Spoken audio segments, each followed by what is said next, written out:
Demetrius, I mean, I know you guys, thank you for being here and willing to share your story.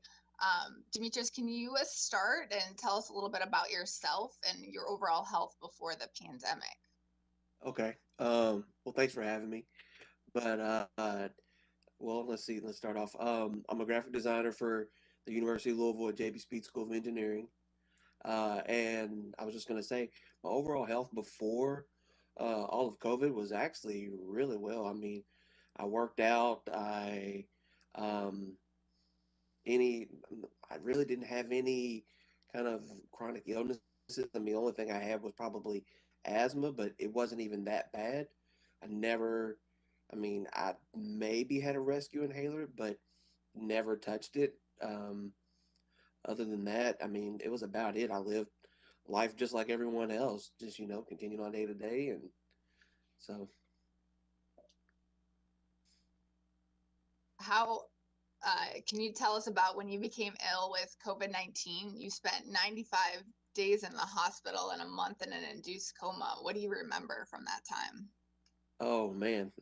Well, the week leading up to my date of actually being admitted into the hospital, uh, it was it was pretty crazy. It was because I was very fatigued. Um, it's like I just had no energy at all. I could barely breathe. That's where I was like, oh my gosh, I that's when the inhalers came out. Lost my sense of taste. Uh, and then not only that, the fever was just ridiculous. It was just like I could break it within an hour, it would come right back, and it was just constant. And then not only that, when it came Saturday, which was July 18th of 2020, that day I just was like, I was just like I can't do anything. I just started getting scared. So once then I called my sister and I said, "Hey, I'm scared." She just said, "Go to the emergency room." So I did. Once there, the nurse that was taking care of me at the time, she looked at me. She goes, started telling me, your symptoms. I started telling her. She goes, "All right, I'm just gonna give you a COVID test just to check." She goes, "But to be all the way honest, I don't need the result for this to come back." She goes, "I can tell you now, you have COVID." Um, I started to freak out a little bit because I was like, well, what does that mean? I mean, am I, am I gonna have to stay here in the hospital? Am I gonna have to, can I go home? And they're like, no, we're gonna have to keep you overnight. And I was like, okay. Um, Other than that, I remember counting until about maybe 4 in the morning. After that, I don't remember a thing. So I was told, I guess that that's when I was kind of sedated because shortly after that, that's when everything just started going, downhill because they basically said if I didn't come in then they gave me like another 24 hours and I probably wouldn't be here. So after that, uh, the next thing I know is I woke up in Lexington. I didn't even know I was in Lexington.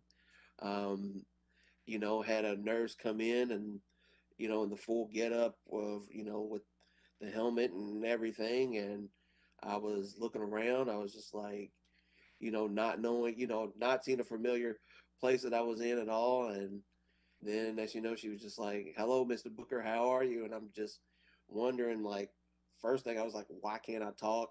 Because I was already traked. Not only that, I started looking into like why I have all these wires and needles and everything stuck into me. Uh, and only thing I could do was just mouth without any sound coming out.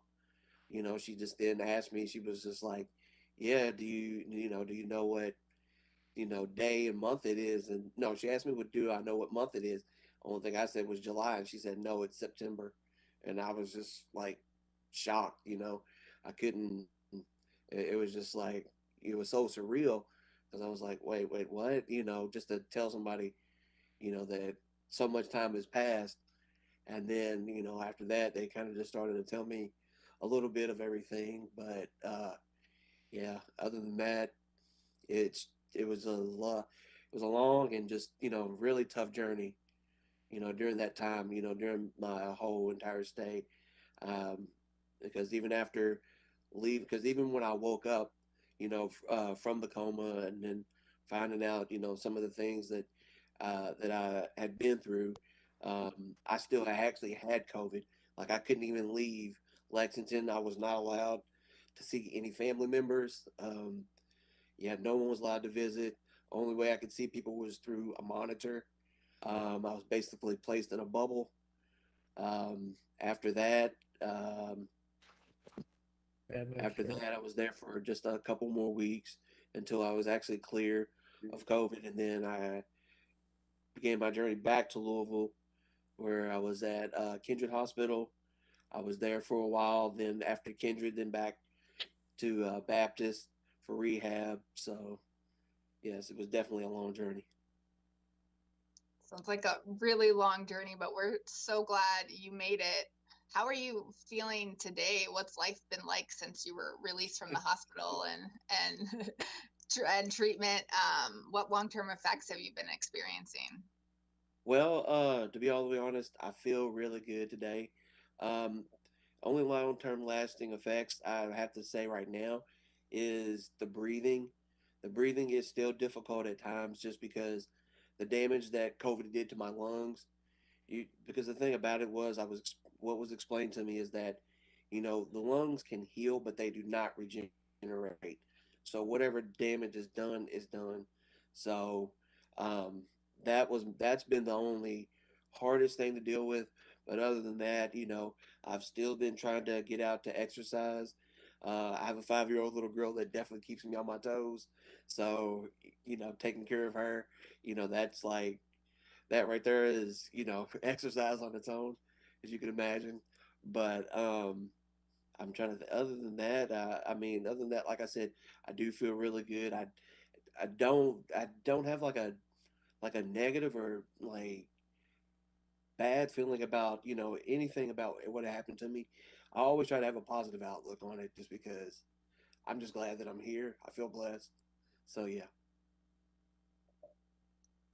We're glad you're here too, and my 5 year old keeps me on my toes as well.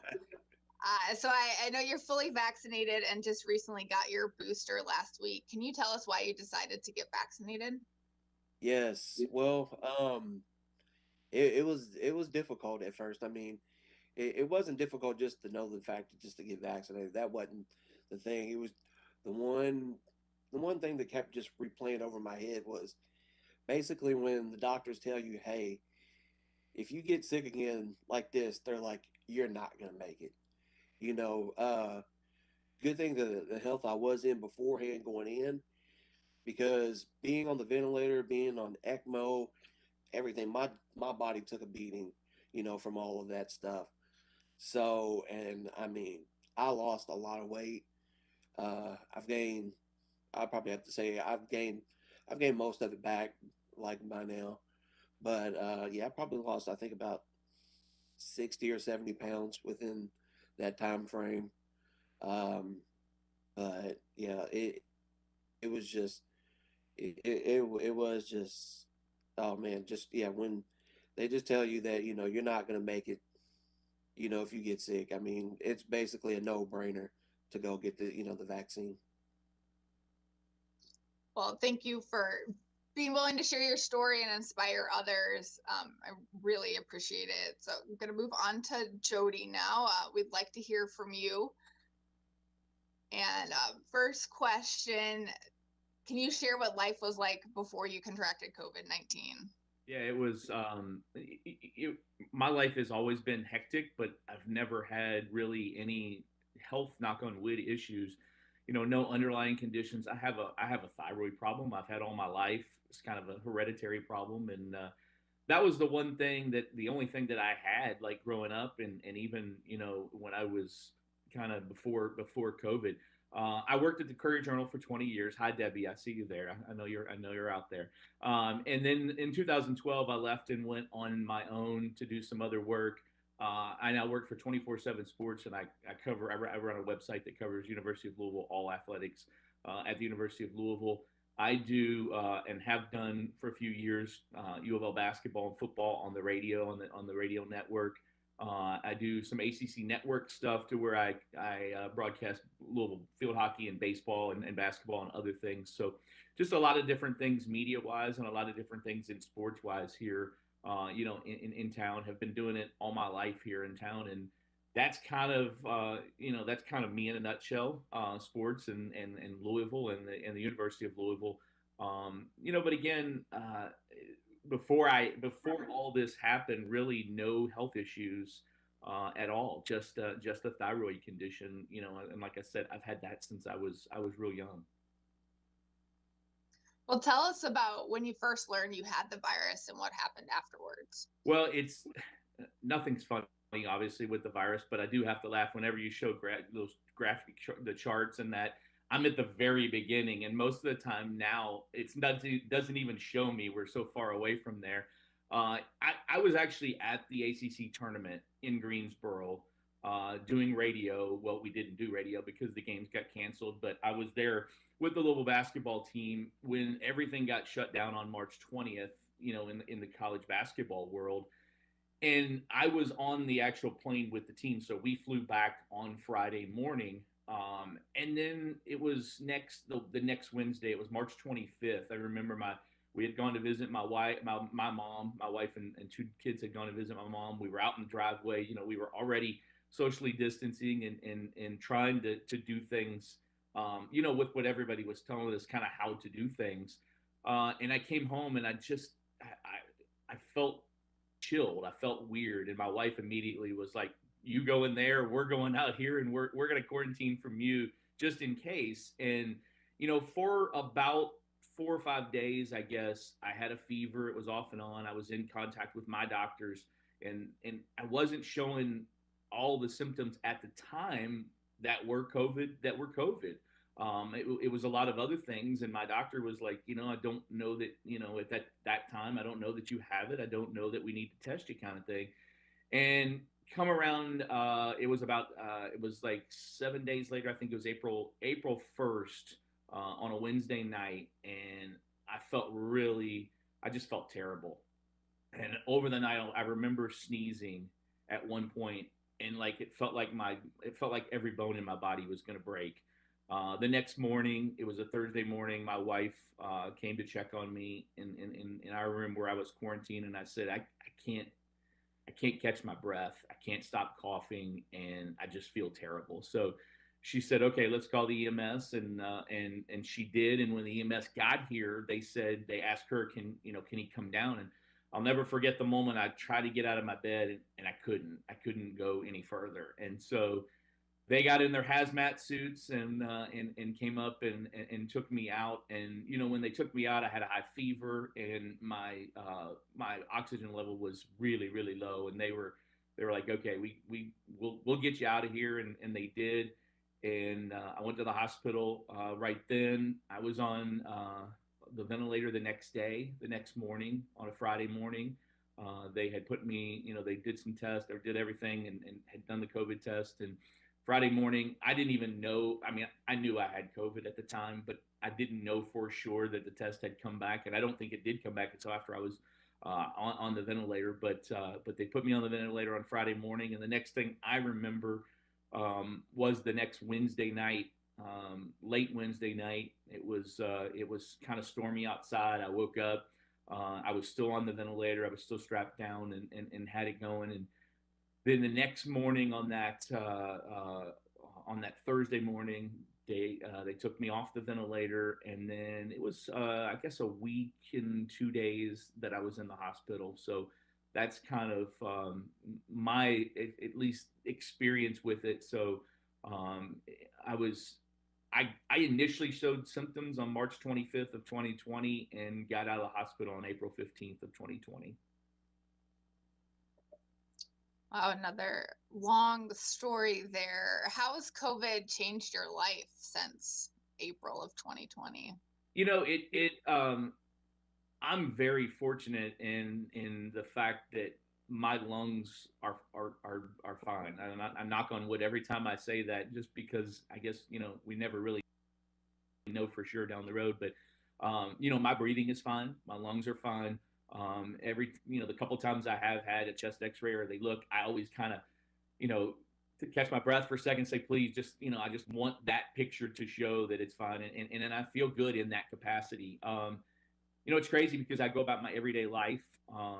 It was probably, I guess, uh, July of 2020 when I really felt like I could, July or August of 2020 when I felt like I was getting back to myself. By the end of that year, I was doing pretty much everything that I could have done before.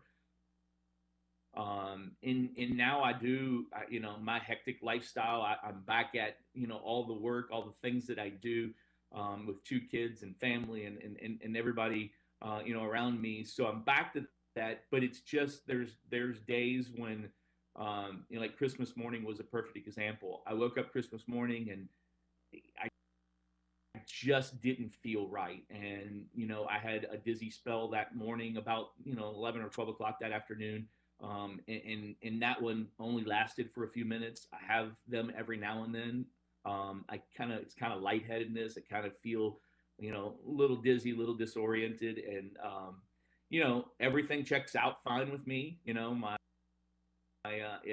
heart's checked out fine. My lungs have checked out fine. Everything, every doctor that I've gone to, it seems like I'm healthy. I'm good. And there's just little things that I don't feel all the time. And not, fortunately for me, I don't feel it as often as I did maybe a year ago. But there are just things that I can just tell I'm not myself. And again, it doesn't affect my everyday life, which is great for me and it's great for my family and the people that are around me. But it's still there. And at this point, I'm very fortunate that I'm alive. Being that early in the process, when I had it, we didn't know as much. You guys didn't know as much of as what we do now, and that makes me feel even more fortunate than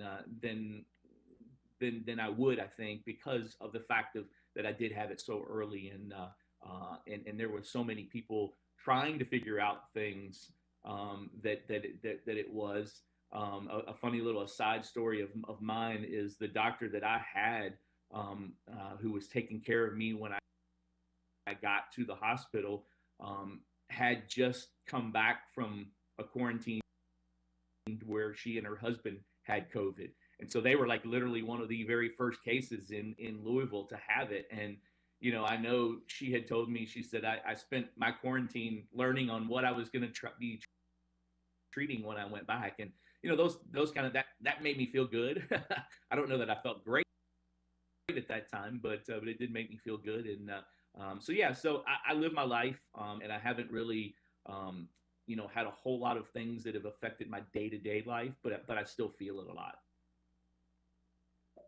I'm glad to hear you continue to feel better every day. I know it's been a long 2-year journey there. So you decided to get vaccinated as well. Can you tell us why? Well, I think for me, it was a number of things. And for me, it was very easy. My wife and I, my wife and I both got vaccinated at the same time.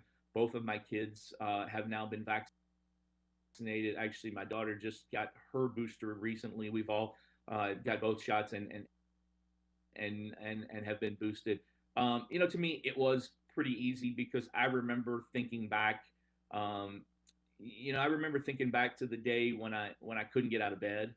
When I couldn't. I had to have the EMS help me to get out of bed and help me to get on my road to getting better from having COVID. I also remember, just thinking about my family and close friends, and laying in the hospital that first day, and laying in the hospital for 12 hours when I was on a ventilator, and I was coming off the sedation, but yet I was still on the ventilator before they could take it out, and remembering those moments, those thoughts that I had in that time of I don't want that to happen again. I don't want that to be me again. I don't want that to be someone in my family again. And really, it was a pretty easy decision for me when I think about those kind of things. And when I think about that, and I've done other media things. I've had other people ask me, hey, you were a bad case. What, why did you do this? And I do tell them that. I mean, um, it's a story. Mine is a story that I do love to share, because it was so early, and because we didn't know a whole lot about the virus at the time, and I feel lucky that I'm alive right now. And if I could do anything to prevent from having to feel that, or having that opportunity to, for the virus to come back into my body again, then I'm going to do it. Well, thank you. I know it must be difficult to relive those experiences, but we thank you both again for sharing what you've been through. It really serves as an important reminder that the virus is real and can have long lasting impacts. If you don't